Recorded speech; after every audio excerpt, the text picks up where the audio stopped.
करंजे जिल्हा परिषद आणि पंचायत समिती निवडणुकीच्या सांगता सभेसाठी आपल्याला मार्गदर्शन करण्यासाठी उपस्थित आपल्या खानापूर आटपाडीचे आमदार सुहास भैया, व्यासपीठावरील सर्व प्रमुख मंडळी, मतदार बंधू आणि भगिनींनो, आपण पंचायत समिती आणि जिल्हा परिषद निवडणूक चालू झाल्यापासून सर्व वक्ते येऊन बोलून जातात, परंतु मला एक सांगायचं आहे की सर्वसामान्यासाठी झटणारे उमेदवार बघा, 24 तास लोकांच्या सुखदुःखात उभे राहणारे उमेदवार बघा, त्या उमेदवारांचा नेता बघा आणि मग तुम्ही मतदान करा. तुम्हाला सांगायला सुहास भाई आले, सुहास शिंदे आले, सईताई आल्या म्हणून तुम्ही त्यांना मतदान देऊ नका. त्यांचं काम बघा, पहिल्यांदा त्यांनी काय काय केलं 5 वर्षात 10 वर्षात, आणि मग त्यांना मत द्या, एवढं मी सांगणार आहे. समोरच्या उमेदवारांची तुलना करा, शिवसेनेच्या उमेदवाराची तुलना करा, आणि त्यानंतर आपलं मत कुणाला द्यायचा याचा पक्का विचार करा.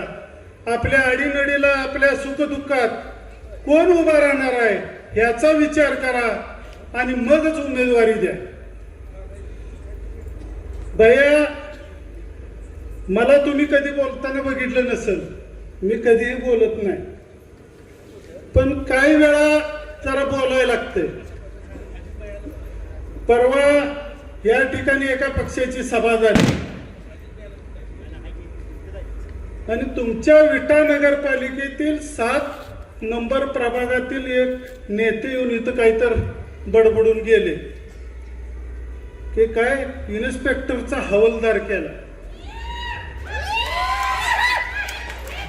कुणी सुद्धा ओरडू नका. नंतर झाल्यावर ना 9 तारखेला निकाल लागल्यावर ना मग घोषणा द्या, टाळ्या वाजवा. तर ते बडबडून इथं गेलं. पुन्हा सुहासला जिल्हा परिषदेला आम्ही जिल्हा परिषद सदस्य केलं हे पण सांगून गेलो, पण त्यांना हे माहित नाही हनुमंतराव पाटील साहेब त्यांचं आजोबा ज्या वेळेला उभा राहिले आमदारकीला, त्या वेळेला रावसाहेब अण्णांनी म्हणजे सुहासच्या चुलत्यांनी त्यांचा चिन्ह कोंबडा होता, त्यांना निवडून आणण्यासाठी ह्या घाटमाथ्यावर खानापूर तालुक्यात जीवाचं रान केलं. त्यानंतर सदाशिव भाऊ आमदार झाले. त्या पहिल्या आमदारकीला सुहास नव्हता त्यात, पण त्यावेळेला सुद्धा अण्णांनी खानापूर तालुक्याचं नाही तर आटपाडी तालुक्यात अण्णा सांगायचंय की राजेंद्र अण्णा मी सदाशिव पाटलांचा चिरक आहे म्हणून मतदान द्या. आणि त्यावेळेला सुद्धा सुहास शिंदेच्या घराचं उपकार त्यांच्या घरावर आहे. त्यानंतर दुसऱ्या आमदारकीला सुहास शिंदे स्वतः त्यांच्या बरोबर होता, मनानं नव्हता धनानं होता. ते उपकार त्यांच्यावर अजून आहे. ते जरी सांगत असले सुहासला जिल्हा परिषद सदस्य केलं, त्यावेळेला तिरंगी लढत होती. सुहास होता, राजाभाऊ होते आणि राजेंद्र माने होते. ह्यांनी सुहासला उभा केलं आणि ह्यांचं कार्यकर्ता राजेंद्र मानेच्या मागं लावलं. सुहास आला, त्याच्या हिमतीवर आला. ह्या गोरगरीब जनतेच्या घाटमाथ्यावरील जे मतदार आहेत त्यांच्या जीवावर निवडून आला, तुमच्या जीवावर नाही निवडून आला. दुसरी गोष्ट सांगतो, त्यांनी नानाश्री केलं. नानाश्री त्यांनी केलं नाही, ह्या घाटमाथ्यावरल्या जनतेने सुहासला नानाश्री केलंय हे त्यांनी लक्षात ठेवावं. पण त्यांनी आमच्यावर एक फार मोठं उपकार केलं. पंचायत समिती इलेक्शनला सुवासची मंडळीला उभा करायचं तिने घाट घातला लेंगरे घाटात. मी सुवास तिने एक नाव घेतलं आता आमच्या बरोबर आहेत म्हणून आमच्या घरातला आम्ही तिघं पण बरोबर होतो. तिघांनी भया फोन स्विच ऑफ करून आम्ही घरात बसलो होतो. लेंगरे गटात आपलं मतदान नाही, आमचं गाव लेंगरे गटात नाही, मग आपण तिकडं उमेदवारी करायची नाही. त्यावेळेला सदाशिव भाऊ आणि मुळीक वकील साहेब आमच्या घरी आलं. आम्हा तिघाला गाडीत घालून विट्याला नेलं आणि सांगितलं की आपण काँग्रेसच्या चिन्हावर लढायचं आहे. त्यावेळेला आम्ही काँग्रेसचं होतो. काँग्रेसच्या चिन्हावर म्हटल्यानंतर आम्ही तयार झालो. सकाळ जाऊन अर्ज भरला. रवी अण्णा देशमुख काँग्रेसचे तालुका अध्यक्ष होते. त्यांनी जो एबी फॉर्म माझ्या हातात दिला होता, त्यावेळेला पद्धत होती एबी फॉर्म परत जोडण्याची.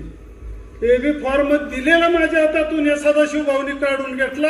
आम्हाला अपक्ष म्हणून तिथं उभा केलं आणि चिन्ह दिलं रोड रोलर. आमच्या कार्यकर्त्याला चिन्ह म्हणायला येईना, त्यामुळे आम्हाला धोका निर्माण झाला. शेवटच्या 2 दिवसात डबल महाराष्ट्र केसरी चंद्रहारदादा पाटील यांचं इथं आगमन होत आहे. त्यांचं मी सहर्ष स्वागत करतो. भैया, आमचं गाव नव्हतं, आमच्या ओळखीची माणसं नव्हती, तरी आम्ही तिथं धाडसानं लढलो. परंतु शेवटची लेंगऱ्यातली सभा झाली आणि हे पितापुत्र नॉट रिचेबल झालं. शेवटच्या 2 दिवसात ज्यांनी उभा केलं ते आम्हाला गावलं सुद्धा नाहीत. मग ही कुठली तुमची नानाश्री केलं, आम्ही वर केलं. तुमच्या लेखाच्या पुढं सुवास जातोय म्हणून तुम्ही तिथं नेऊन उभा केलं आणि त्याला थांबवण्याचा प्रयत्न केला. पण भैया, आम्ही पडलो ते 150 मतानं पडलो. ह्यांचं पाठबळ नसताना, ह्यांचं कार्यकर्ते बरोबर नसताना प्रामाणिकपणानं आमच्या सर्व त्या लेंगरे गटातील जनतेने आम्हाला पाठबळ दिलं. आणि हे सांगतात आम्ही नानाला नानाश्री केलं. नानाश्री तुम्ही केलं नाही, ती तुमची अवकात नाही. नाना हा त्याच्या आज्या-पंजापासून त्याच्या घरात समाजकारण राजकारण आलेलं आहे आणि त्या जीवावर तो उभा आहे. आणि आम्हाला कुठनं खाली फौजदार आणलं. सुहास शिंदेला कुठल्याही पदाची अपेक्षा नाही. मी त्याला सुरुवातीला भैया तुमच्याकडे आलो त्यावेळेला सुद्धा सांगितलं होतं आम्हाला पदाची कुठल्याही अपेक्षा नाही. फक्त आम्हाला त्या सर्व घाटमाथ्यावरील सर्वसामान्य जनतेसाठी आम्हाला मदत करा, एवढीच आम्ही तुम्हाला विनंती केली होती. आणि सुहास शिंदेला ती पाहिजे, कुठलंही पद नको आहे.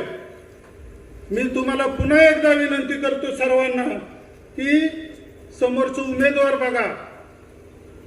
24 तास तुमच्या दारात उभा असणारा, तुमच्या गावात उपलब्ध असणारा उमेदवार बघा आणि त्यांना प्रचंड बहुमताने विजय करा. आपले तिन्ही उमेदवाराचं चिन्ह आहे धनुष्यबाण. एका मशीनवरच पंचायत समिती आणि जिल्हा परिषद चित्र आहे. तर धनुष्यबाणाच्या समोरील बटन दाबून तुम्ही त्यांना प्रचंड बहुमताने विजय करावं अशी विनंती करतो आणि थांबतो. धन्यवाद.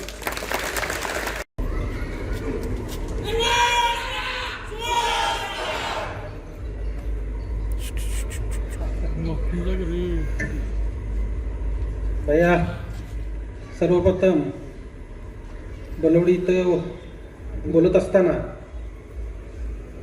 काही लोकांचं स्मरण करणं निश्चितपणे गरजेचं आहे. कैलासवासी श्रीपती दादा, कैलासवासी जगन्नाथ बापू, दिगोदाजी, कैलासवासी गणेशदाजी, कैलासवासी विठोबा दादा, कैलासवासी कुंडला अण्णा, कैलासवासी शंकर तात्या, आमचे मार्गदर्शक देवकर भाऊ असतील, परसोप्पा असतील, सुभाषाबा असतील, या सर्वांना सर्वप्रथम मी वंदन करतो.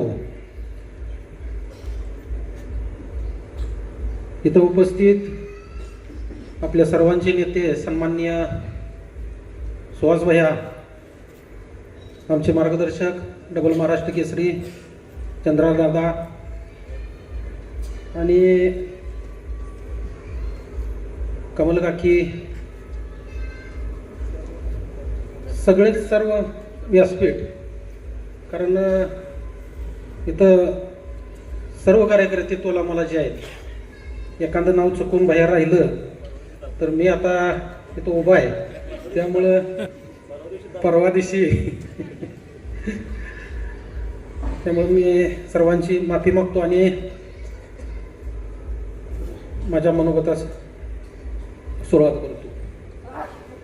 भैया, बलोडी हे गाव तसं स्वातंत्र्य संग्रामात क्रांतिसिंह नाना पाटील यांच्या विचारावर आणि तुमचं बेनापूर असेल, बलोडी असेल, करंजी असेल, ही गावं निश्चितपणे क्रांतिसिंह नाना पाटलांच्या विचारातून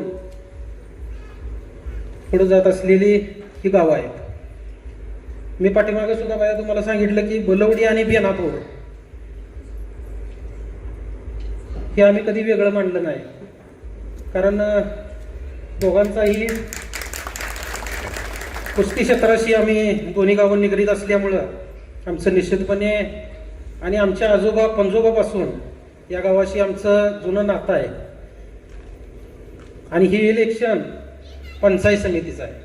मी काय इथं ग्रामपंचायतीला उभा राहिलेला नाही बलवडीत येऊन, त्यामुळं ह्या गावचा बाहेरगावचा म्हणायचा विषय येणार नाही.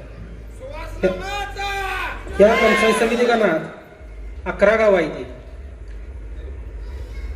आज तुम्ही मला उमेदवारी दिली, तशीच तुम्ही आमच्या जाधववाडीला दिली असती, ऐनवाडीला दिली असती, पोशेवाडीला दिली असती किंवा गोटीला दिली असती, तरी सुद्धा तुम्ही असंच म्हणणार होता का, असं मला या निमित्ताने या प्रसंगी निश्चितपणे वाटतं. काही लोक म्हणतात की आम्ही बंधारा बांधले, परंतु भैया त्यावेळेला आम्ही काँग्रेसमध्ये होतो आणि त्यावेळी भाई संपतराव पवार बलवडी, बाळवणी बलवडीचे, राजेंद्र सिंह राणा असतील, या सर्वांनी आणि परशुप्पा खास करून पहिल्यांदा आमच्या बलवडी गायकवाड मळ्यात आमचे विलास गायकवाड असतील, पोपट गायकवाड, अतिशय छोटे शेतकरी, या सर्वांनी पहिला आम्ही बंधारा लोकवर्गणीतून बांधला आणि तिथून खऱ्या अर्थानं ह्या अग्रणीवर बंधारा बांधायची सुरुवात झाली. त्याच्यानंतर आम्हाला निधीची कमतरता वाटू लागली. त्यावेळेला संजय काका खासदार होते, भाऊ आमदार होते आणि आम्ही काँग्रेसमध्ये होतो. परंतु आपल्या अग्रणीवर बंधारा व्हावं यासाठी आम्ही संजय काकांना विनंती केली. संजय काकांनी तत्कालीन मुख्यमंत्री फडणवीस साहेबांना विनंती करून बलवडी या ठिकाणी आणलं आणि आम्हाला त्यावेळेला भाऊ सुद्धा कार्यक्रमाला होते. भाऊ आणि संजय काका यांनी विनंती केल्यामुळं फडणवीस साहेबांनी जवळजवळ त्यावेळी 4.5 कोटीचा निधी आपल्या बंधाऱ्यासाठी बलवडी असेल, बेनापूर असेल, सुलतानगादी आणि करंजे या ठिकाणी फडणवीस साहेबांनी दिला. त्यावेळेला आमदार सुद्धा भाऊ होते, हे सुद्धा विसरता कामा नये. खासदार संजय काका होते, हे सुद्धा विसरता कामा नये.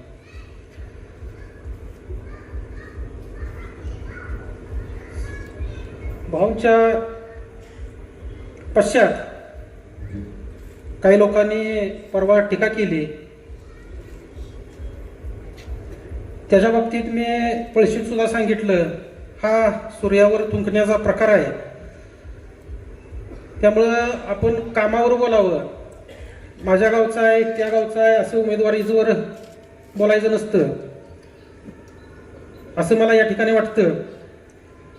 भैया, आम्ही कोरोना काळात सुद्धा ज्या वेळेला तालुक्यातील जवळजवळ सगळी नेते मंडळी गायब होती, त्यावेळेला आम्ही खानापूरमध्ये हजारे डॉक्टर आम्ही कोरोना सेंटर चालू केलं. आणि मला वाटतंय फक्त तालुक्यात अनिल भाऊ सोडले तर एकही नेता कोरोना काळात आम्हाला आबा दिसत नव्हता. म्हणजे भाव तालुका 2 तालुका आपले असतील, मतदारसंघ संपूर्ण भया तुम्ही सुद्धा भाऊंना अडवत होता, पण भाऊ घरात बसत नव्हते. आम्ही सुद्धा त्या निमित्तानं कोरोना काळात 50-100 लोक भया आम्ही पैसे नसताना सुद्धा फुकट सोडली. आणि जे काल परवा माझ्यावर बोलले, आता आमच्या बंधूंनी सांगितलं, विट्याच्या 7 नंबर वॉर्डाचे नेते, त्यांच्या हॉस्पिटलची बाया चौकशी लागली, 12 लाख रुपये दंड झाला आणि त्याची चौकशी लागली. एवढं चांगलं काम तुम्ही केलं, त्यामुळे निश्चितपणे तुम्हाला नाव जाय पाहिजे. मला कुणी जिल्हा परिषद सदस्य केलं, कुणी पंचायत समिती सदस्य केलं हे महत्वाचं नाही. मी काम करतोय त्यामुळे तुम्ही निश्चितपणे मला संधी दिली. 2012च आम्हाला भया आता काढायची गरज नाही, कारण त्यावेळेला पतंगराव साहेब पालकमंत्री होते, विश्वजित कदम साहेब होते आणि काँग्रेसचा सुवर्ण काळ होता. त्यांचं सुद्धा निश्चितपणे मला जिल्हा परिषद सदस्य करण्यात योगदान आहे. माझे आजोबा पंजोबा चुलते, अगदी या 7 नंबर वॉर्डाचे नेत्याच्या घरात पाटीलकी आहे. तिच्या आधी 40-50 वर्ष पाटीलकी आमच्या घरात आहे. ते मोठ्या गावचे पाटील असतील, परंतु आम्ही छोट्या गावचे पाटील आहे, पण ओरिजिनल पाटील आहे, आम्ही काय डुप्लिकेट पाटील नाही. त्यामुळं आता इथून पुढच्या काळात अशा बाजारपेठांना मी उत्तर भया देणार नाही. मी शेवटचं सांगतो, याच्यानंतर टीका टिप्पणी माझ्यावर करत असताना विचार करा, कारण मी असताना भया ते 2 वेळा आमदार झाले आणि मी नसताना तुमच्या पत्रावळे झाले द्या, एवढं लक्षात ठेवा. त्यामुळं जास्त बोलण्याची काही आवश्यकता आहे असं मला वाटत नाही. आमच्या घाटमाथ्यावरील लोक निश्चितपणे आमच्या घरावर माझ्यावर प्रेम करतात. हे तुम्हाला 7 तारखेच्या आणि 9 तारखेला निश्चितपणे दिसेल, कारण आम्ही एक दिवसही घरात बसत नाही. कार्यकर्त्यांच्यात आणि लोकांची काम करण्याची आम्हाला आवड आहे. आम्ही काही इथं कमवायला, शाळा, तुमच्या संस्था उभा करायला, आता काहीतरी ते हॉस्पिटल कसलं तरी उभा करायचं आहे म्हणून ते भाजपमध्ये गेलेत असं आम्हाला समजलं. तसलं काही सुद्धा आम्हाला करायचं नाही. आम्हाला लोकांची सेवा करायची आहे. आम्ही घरावर तुळशीपत्र ठेवून समाजसेवा करणारे लोक आहोत. त्यामुळं निश्चितपणे आम्हाला लोक संधी देतील आणि त्या संधीचं निश्चितपणे आम्ही सोनं करू, हे या निमित्तानं आम्ही सांगतो. पुन्हा एकदा आपण सर्वांनी आम्हाला साथ द्यावी. आमच्या जिल्हा परिषदेच्या उमेदवार सईताई शिंदे उच्च शिक्षित आहेत, त्यांनाही संधी द्यावी. आणि आमच्या करंजे गणातून पांडुरंग अर्जुन खोत ते उमेदवार आहेत, ते सुद्धा सक्षम आहेत. त्यांना सुद्धा आम्ही बरोबर घेऊन निश्चितपणे आपल्या सर्व घाटमाथ्यांचा विकास करण्याचा आम्ही प्रामाणिक प्रयत्न करू. जसं आम्ही खानापूर नगर पंचायतीमध्ये माझं गाव बाहेर नसताना सुद्धा तिथल्या लोकांनी आम्हाला सलग 10 वर्ष संधी दिली आणि त्या लोकांच्या आम्ही अपेक्षा पूर्ण करू शकलो. अजून सुद्धा तिथली लोक आम्हाला संधी देतील आणि घाटमाथ्यावरील लोक सुद्धा संधी देतील आणि त्या संधीचं आम्ही निश्चितपणे सोनं करू, हे या निमित्तानं आम्ही सांगतो. आणि पुन्हा एकदा आपण सर्वांनी आम्हाला साथ द्यावी एवढी विनंती करतो आणि थांबतो.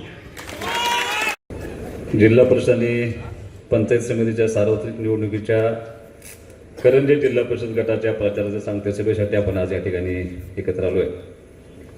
आपल्या करंजे जिल्हा परिषद गटाच्या शिवसेनेच्या अधिकृत उमेदवार सौ सईताई आशिषराव शिंदे, बलवडी पंचायत समिती गणाचे उमेदवार आणि आमचे सहकारी मित्र आदरणीय सुहास नाना, करंजे पंचायत समिती गणाचे शिवसेनेचे अधिकृत उमेदवार आदरणीय पांडुरंग खोत, या तिघांच्या प्रचाराच्या प्रसंगी या ठिकाणी उपस्थित असलेले व्यासपीठावरचे सगळे नेते मंडळी, या तिन्ही उमेदवारांच्यावरती आणि पर्यायानं शिवसेनेवरती प्रेम करणारे सगळे माझे ज्येष्ठ मार्गदर्शक, सगळे माझे युवक सहकारी, आणि मी प्रत्येक सगळ्याला सांगतो की ज्यांच्यावरती ही निवडणूक अवलंबून आहे त्या सगळ्या माझ्या माता भगिनी ज्यांनी काल मला राज्यभर पोचवलं, ते सगळे माझे पत्रकार बंधू,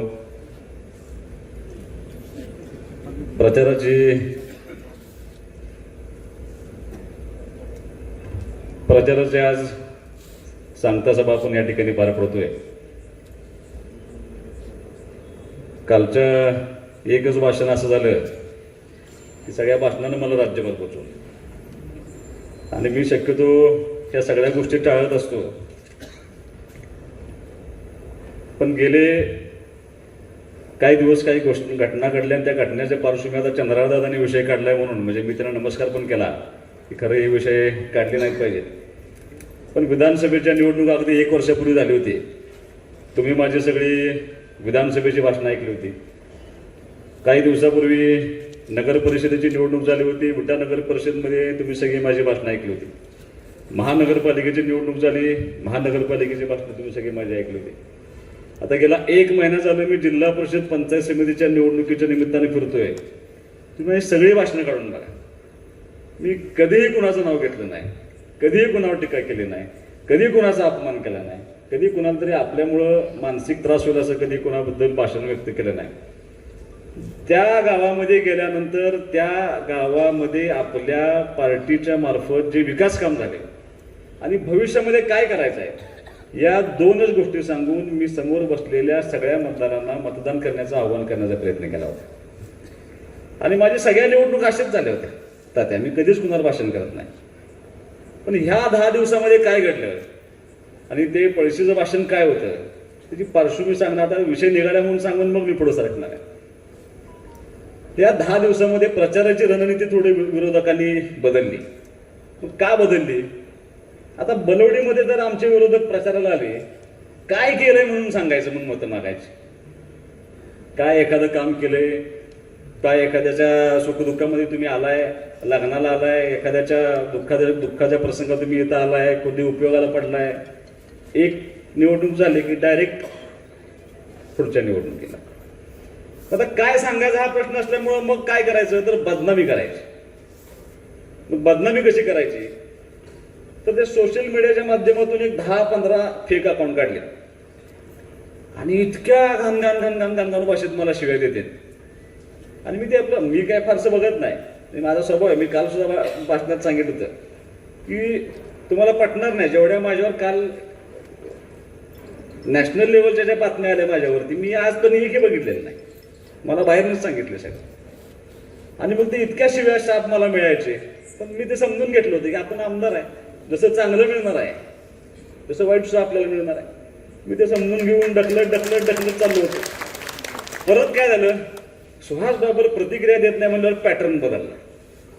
मला ज्या शिव्या चालू होत्या त्या भाऊंना चालू केल्या त्या सोशल मीडियावर. इथंपर्यंत पण ठीक होतं.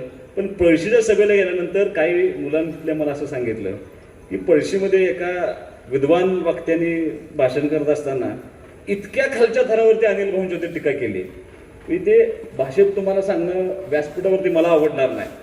आणि मग थोडंसं प्रतिक्रिया देणं आवश्यक होतं. मी प्रतिक्रिया दिली. आता आमच्या जब्बार बहिणी कशी लावली मला माहित नाही. मी प्रतिक्रिया काय दिली होती, मी अरे तुरे केलं कुणाला, जो बोलला होता त्याला केलं. मी काय माननीय मुख्यमंत्र्यांना मी काय त्या अरे तुरे केलं नव्हतं. पण काय वैशिष्ट्य आहे, 100 माणसात झालेली सभा आज देशभर पोहोचवल्याबद्दल मी तुमच्या सर्वांचं मनापासून आभार. म्हणजे काही आवश्यकता नसताना कुठली होती इतकं पेड न्यूज झाली म्हणजे अगदी जाहीर सांगतो. मला वाटतं एवढ्या ज्यावेळेला ग्लॅमर मिळतं, एखाद्या बातमीला हाईप मिळतो, त्याचा अर्थ स्पष्ट होता की बातमी पेड आहे. पण निवडणुकीमध्ये अशी मतं मिळत नाहीत. मग असं तरी करून मिळते का? मग कुठंतरी माझं मुख्यमंत्र्यांचे संबंध बिघडत आहेत का? आता ते बिघडतील का नाही बिघडतील त्यांना काय माहिती. आमचा कालच फोन झाला. आता कोण सांगायचं या लोकांना? मला असं वाटतं की असं करून मतदान मिळेल असं काय मानणारा मी कार्यकर्ता नाही. मी तुम्हाला मुद्दाम एका गोष्टीची आठवण करून देणार आहे. मग अशी चंद्रदादांनी एक सईदाने एक गोष्ट सांगण्याचा प्रयत्न केला की घाटाखालची माणसं आपल्याला मुली देत नव्हती का तर दुष्काळाची परिस्थिती आहे. 2012 साली मी उपसभापती म्हणून काम करताना ह्या गावाला सुद्धा पिण्याचं पाणी टँकरने घेऊन येत होतो. आणि ज्यावेळेला भाऊ आमदार झाले त्याच्यानंतर खऱ्या अर्थानं टेंबूसाठी परत पाठपुरा चालू झाला आणि मार्गस्थ विषय केले. आज बलवडीची परिस्थिती 2012 सालची परिस्थिती जमीन आसमानचा फरक आहे, बरोबर ना. एक आठवण तुम्हाला सांगतो पण, या मारहाणावरती अनिल भाऊ इथल्या टेंबूच्या अधिकाऱ्यांना घेऊन टोपो सेट घेऊन मारहाणावरती चालत सगळीकडे फिरले होते. प्रचंड मोठं योगदान, बरोबर ना आप्पा, प्रचंड मोठं योगदान त्या माणसानं देण्याचा प्रयत्न केला. एक आठवण तुम्हाला सांगतो, त्यांच्या मोतीबिंदूचं ऑपरेशन झालं होतं आणि डॉक्टरने त्यांना स्पष्टपणे सांगितलं होतं की भाऊ 7 दिवस तरी बाहेर जाऊ नका, 7 दिवस फक्त घरात बसा. मी त्यांना दारडावून आलो होतो की तुम्ही बाहेर जायचं नाही अजिबात. आणि काय योगायोग होता, त्यावेळेला बलवडीत पहिल्यांदा टेंबूचं पाणी येणार होतं आणि आम्ही भाऊना सांगितलं अजिबात बाहेर पडायचं नाही. एक साक्षीदार इथं आहे पण मी काही त्यांचं नाव घेणार नाही आता इथं. पाणी यायला सुरुवात झाली, अधिकाऱ्यांचा फोन आला, भाऊ आम्ही आता बलवडीला पाणी चालू करतोय. भाऊंना काय राहवलं नाही. जे स्वप्न आयुष्यभर बघितलं होतं, ज्याच्यासाठी तन मन धन अर्पण केलं होतं, ते पूर्णत्वास जाते आणि मी बाहेर कसं पडायचं नाही. त्यांनी आयडिया केली, मला एका कार्यक्रमाला पाठवलं. तू म्हणजे जरा कार्यक्रमाला जाऊन मला काही जाता येणार नाही. मी कार्यक्रमाला बाहेर पडलो आणि भाऊने गाडी घेतली. दादा नाव सांगू दे तुमचं, संतोष भिंगार पत्रकार बसले, त्यांना गाडीत घेतलं आणि भाऊ तडक बलवडीला आले. बलवडीच्या कुठल्याही माणसांना माहित नव्हतं की अनिल भाऊ आले आणि माणसं सगळी त्या टाकीच्या अवतीभोवती उभा राहिली होती की पाणी येणार पाणी येणार पाणी येणार म्हणून सगळी माणसं थांबली होती. भाऊ लांब भाऊनी गाडी उभा केली होती. भाऊ काच वर करून त्या काचेतनं भाऊ बघत होते आणि पाणी आलं. पाणी जसं आलं तसं माणसाने भाऊंच्या घोषणा द्यायला चालू केल्या आणि तुम्ही घोषणा देत होता आणि माझा बाप डोळ्याचं ऑपरेशन झाल्यानंतर गाडीत बसून रडत होता. का तर आयुष्यभर जे स्वप्न बघितलं होतं ते पूर्ण करण्यात यश मिळालं होतं. अशा माणसानं अशा माणसावर कुठल्या तर चिंपाटण्यानं बोलायचं आणि मी काहीच बोलायचं नाही. माझा बाप गेला ना, 2 वर्षापूर्वी माझे वडील गेले. संस्कृती असते काहीतरी आपल्याकडे प्रघात आहे, गेलेल्या माणसावर बोलू नये असं मानणार आपण सगळे कार्यकर्ते आहोत. आज दुर्दैवाने अजितदादा गेले, आपण बोलायचं अजितदादांच्यावरती, कोण खपवून घेईल आणि सगळं बाजूला सोडा. जाऊ दे ना माझी आमदारकी गेली तरी सुद्धा, पण मुलगा म्हणून मी जर काय प्रत्युत्तर नाही देऊ शकलो तर चुकीच आहे ना. पण ते हयात असते तर तुम्ही 100% बोलायला पाहिजे. हयात नसताना तुम्ही बोलताय माझ्या वडिलांच्या, माझ्यावर बोला ना. मी एकही माझ्यावर टीका केलेलं उत्तर हस्तगत कधी दिलेलं नाही. पण दुर्दैवाने तुम्ही आजही भाऊंच्यावरती बोलता, याच्यासारखं वाईट का नाही म्हणून ते झालं. आणि आता काय, आता तर नवी बातमी चालू झाली मगाचपासून, कोण आहे सुहास बाबर. आणि मी या सगळ्या लोकांना विनंती करतोय की तेवढं माझं नाव थोडं घेत जाऊ नका. काय झालं, भाऊ गेले, विधानसभेचे निवडून झाले, तुम्ही मला 78,000 मतांना निवडून दिले. त्या गोष्टीत जाणीव आहे मला की तुमचे उपकार आहेत माझ्यावरती, माझ्या कुटुंबावरती. 78,000 मतांना निवडून आल्यानंतर आपले कार्यकर्ते, ती तरुण मुलं काय करायला लागली, सुहास बाबर आता जिल्ह्याचा नेता होणार. तोपर्यंत नगरपालिकेची निवडणूक आली. नगरपालिकेच्या लोकांनी, विटा शहरातल्या लोकांनी माझ्यावरती विश्वास दाखवला. त्याला काही कारण आहे ना. त्या शहरामध्ये मी ह्या 2 वर्षामध्ये 200 कोटी रुपयाचा निधी विकास कामांसाठी दिलाय. मी गेले 6 महिने त्या विटा शहरातल्या घर टू घर फिरायचा प्रयत्न करतोय, लोकांना सांगायचा प्रयत्न करतोय की एक संधी द्या, मी त्या ठिकाणी काम करू शकतो. लोकांनी विश्वास ठेवला आणि नगरपालिकेची सत्ता आपल्याकडे दिली. सत्ता निकाल लागला की आमच्या पोरांनी फेसबुकला चालू केलं, आता सुहास बाबर जिल्ह्यात नेता होणार. मी सगळ्यांना बोलून सांगत होतो असलं काय लिहू नका म्हणून. महानगरपालिकेची निवडणूक लागली, काही माझा अर्थार्थी संबंध नव्हता, पण नेत्यांचा फोन आला की तुला जबाबदारी घ्यावं लागेल, नेत्याचा आदेश मानणारा मी कार्यकर्ता आहे. गेलो, 1.5 दिवस मला मिळाला होता, अंदाज घेतला कोण नाराज होते काय होते, गोळा केली सगळी, 66 उमेदवार उभा केले. उमेदवार उभा केल्यानंतर मला आनंद झाला की चला पॅनल तर उभं केलं, पण नाना नेत्याला परफॉर्मन्स दाखवायचा होता. मी म्हणलं असं करून चालणार नाही, काय तर करायला पाहिजे. सर्वे केला, 2 माणसं मला चांगली दिसली, सगळी ताकद त्यांच्या मागे उभा केली. ज्या दिवशी निकाल होता त्या दिवशी मी घरातच होतो. मला पहिला फोन आला की तुमचा सागर वनखंडे निवडून आलाय, नगरसेवक झालाय. मी शिंदे साहेबांना फोन केला, साहेब म्हणलं अभिनंदन, अस्तित्व ज्या भागात नव्हते तिथं आपण पहिला नगरसेवक आणण्यामध्ये आपल्याला यश आलं. 2 तास गेले आणि दुसरा फोन आला की तुमचे युवराज बावडेकर निवडून आले. मी परत साहेबांना फोन केला, साहेब म्हणलं दुसरा पण नगरसेवक निवडून आला, आता ह्याच्यानंतर काय निवडून येणार नाही. पण सांगलीच्या शिवसेनेच्या कार्यकर्त्याला महानगरपालिकेत कामानिमित्त जात असताना आता आपल्याला माणसं आहेत, त्यामुळे आपण तिथं आपण जाऊ शकलो आहात. मला म्हणजे तुझं अभिनंदन. मी आता माझ्या डोक्यात त्या दिवशी असं होतं, जेवायचं आणि झोपायचं निवांत दुपारचं. मी जेवलो आणि मला परत एका अधिकाऱ्याचा फोन आला, मला सांगलीला यावं लागतं. म्हणलं काय? मग तुमचे 2 निवडून आलेत म्हणला आणि भाजप 39वरच थांबले म्हणलं, त्यांना अजून एक कमी पडतो जागा. मी तडक उठलो तात्या आणि सांगली गाठली. त्याला कारण असं होतं, मला भीती काय, हे आमची 2 फुटली म्हणजे काय करा, पक्षाला काय सांगणार मी, अरे आणलं निवडून आणि घालवली काय म्हणणार. मी तडक त्यांना भेटायला गेलो आणि भेटून बघता आहेत काय, असं चापसून आलो तिथं, आहेत. हे आमच्या पोरांनी लगेच चालू केलं, किंग मेकर, जिल्ह्याचा नेता.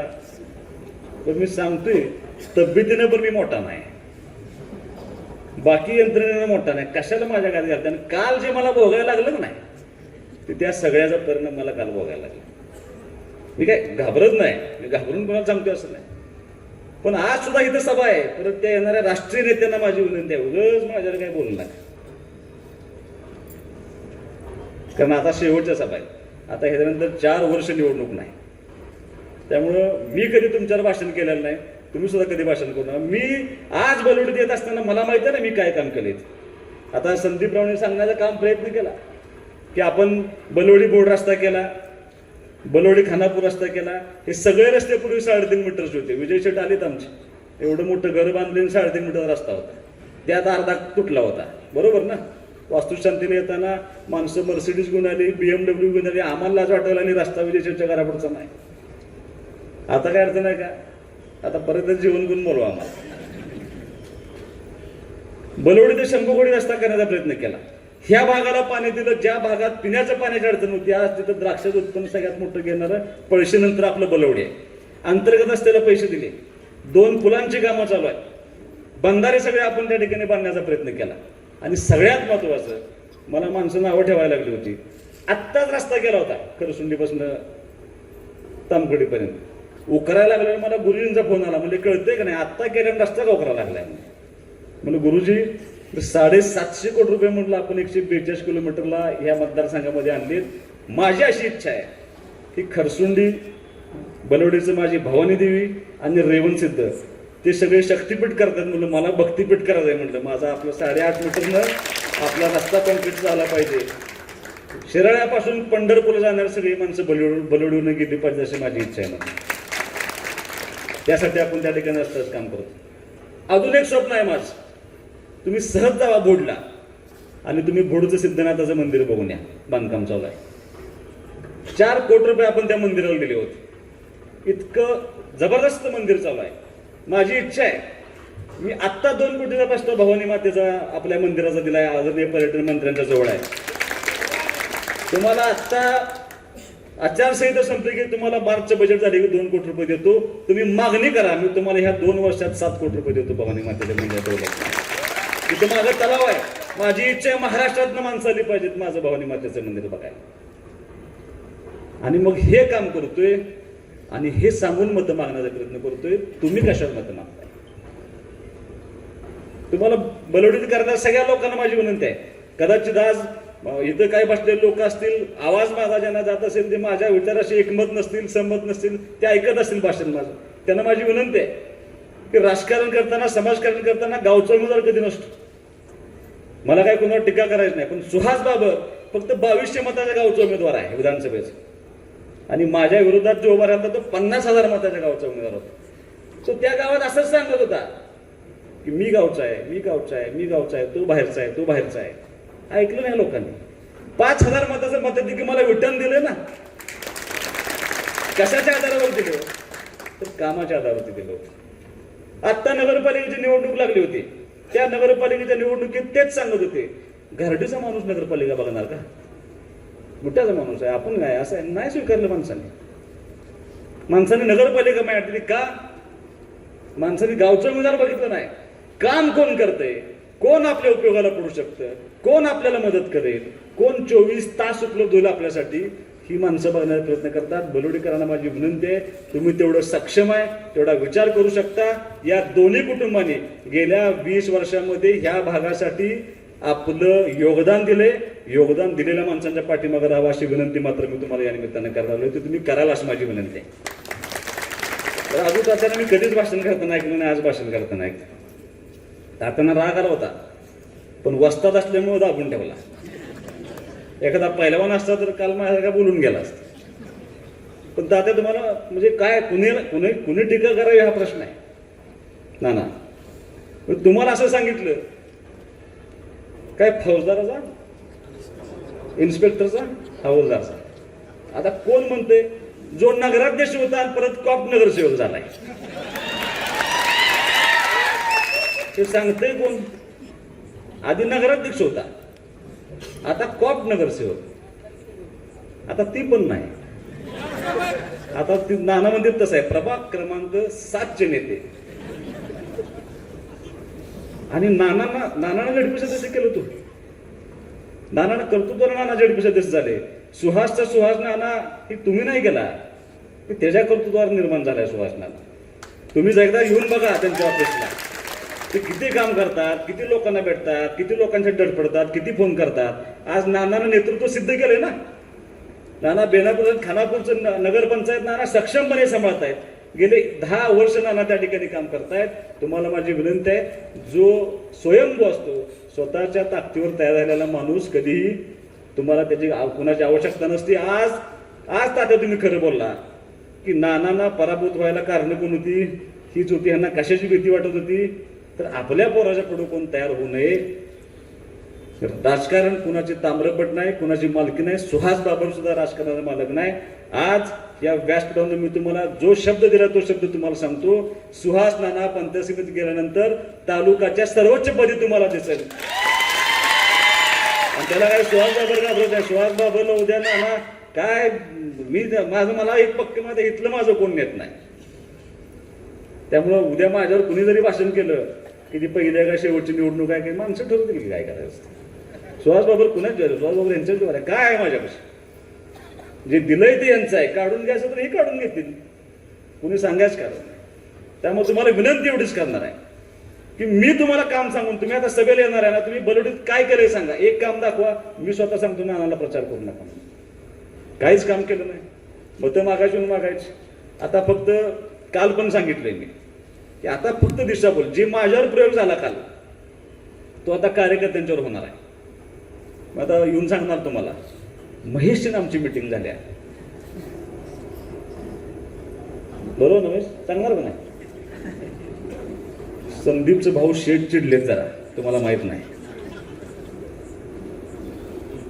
सचिन अडसून आमची काल रात्रीची बैठक झाली आणि सगळ्यात शेवटला येणार सुहास बाबर फुटलाय. ह्याच्या व्यतिरिक्त पुढच्या पार्टीला सांगायला आता काही नाही, काही राहिलेलं नाही त्यांना सांगण्यासारखं. योगदान कुणाचं आहे तुम्हाला ठरवावं लागेल. तरुण मुलांना माझ्या बलोडीतला विनंती आहे, माझ्या माता भगिनींना विनंती आहे, तुम्ही ठरवावं लागेल की ह्या घाटमात्यासाठी गेल्या 20 वर्षामध्ये 30 वर्षामध्ये कुणी योगदान दिलंय, कुणी काम केलंय. आपल्या गावासाठी कधी ना कधी तर योगदान ह्या माणसाने दिलंय की नाही. अशा माणसांच्या पाठीमागे जर आपण उभा राहू शकलो नाही तर पुढचा काळ तुम्हाला माफ करणार नाही. म्हणून तुम्हाला विनंती आम्ही या निमित्तानं करायला प्रचाराची सांगता सभा आहे. जाता तुम्हाला एवढं सांगतो, कारण मला अजून पुढे एक शेवटची सभा करायची आहे. कार्यकर्त्यांना विनंती आहे की आता थोडंसं कसं असतं, अशी सभा झाली मोठी, झालंय सगळं ओके, एवढी मोठी सभा झाली. माझा सभांच्यावर विश्वास नाही, माझा गर्दीवर विश्वास. मुंबईतले एक नेते आहेत, इतकी गर्दी असते सभेला. आता ती देऊ नका कोणाला बरं का, जब्बार बाई परत ती आणि माझ्यावरच चालू होती. मी चंद्राला घेऊन फिरायला लागलोय का. काल कोणतरी म्हणत तुला महाराष्ट्रात फिरून देणार नाही. म्हणलं आपलं गडी मोठा तर घ्यावा एखादा बरोबर. काय 2 काट्या वाटणीच्या खाल्ल्या तर खाल्ल्या. त्यामुळे विनंती आहे तुम्हाला की गाफील राहू नका. इथनं पुढचे 24 तास हे राजकारणातले सगळ्यात अवघड 24 तास असतात. या 24 तासामध्ये आपल्याला आपल्या गावामध्ये एक ना एक माणूस टिपायचा आहे. त्या माणसाला आपली भूमिका सांगायची आहे. त्या माणसाला ह्या दोघांचं काम सांगायचं आहे. मला असं वाटतं सगळ्यात जास्त आपल्या शिकले. तुम्ही इंजिनियर आहे आणि लॉ केले. आमच्या वहिनी LLM झालेत. आम्ही गारडी पंचायत समिती गावामध्ये 24 वर्षाची मुलगी उभा केली. ती LLM झाली आणि हायकोर्टला प्रॅक्टिस करते. आमच्या विद्या मोठे निंबोड्यामध्ये त्या ठिकाणी निवडणूक लढत आहेत. त्या LLB झाले. 4 महिला आहेत. 4 वकील आहेत. आणि मी आमदार आहे त्यांचा वकीलच आहे सुद्धा. तुमच्या सगळ्यांचे वकील घेऊन आम्ही एकत्र बनवून तुम्हाला माझा शब्द या व्यासपीठावरनं एक ना एक दिवस हे दोघं निवडून तिघं निवडून आल्यानंतर आम्ही तुमचे 5च्या 5 वर्ष तुमच्या संपर्कात राहू. तुम्हाला मदत करू. प्रत्येक गावाशी यांचं कनेक्शन राहील. जिल्हा परिषद पंचायत समितीचे आलेली सगळी कामं सगळ्या योजना ह्या भागातल्या शेवटच्या घटकापर्यंत देण्याची जबाबदारी आमची सगळी एकत्रितपणे राहील. आम्ही कुठेही कमी पडणार नाही. हा भाग ज्या पद्धतीने आम्ही बलवडीत काम केले असंच काम इथल्या पुढच्या काळामध्ये सुद्धा करण्याचं अभिवचन तुम्हाला या निमित्तानं देतो. पुन्हा एकदा विनंती करतो, ताकदीनं काम ह्या 24 तासामध्ये करा. आपलं भूमिका लोकांच्यापर्यंत पोचवा आणि परवा दिवशी 5:30 वाजेपर्यंत मतदान करून घेण्यापर्यंत तुम्ही सर्वांनी जबाबदारी पार पाडावी अशी विनंती करतो. धनुष्यबाणात चिन्ह सगळ्यांच्या समोर सांगा. जाता एवढं सांगतो, मला बाळासाहेब सदाशिव पवार यांचा आपल्याला जाहीर पाठिंबा या ठिकाणी मिळाला आहे. भैया त्यांचा या ठिकाणी जाहीर पक्षप्रवेश आपण या ठिकाणी करतो आहोत. बाळासाहेबजी निगडे यांचा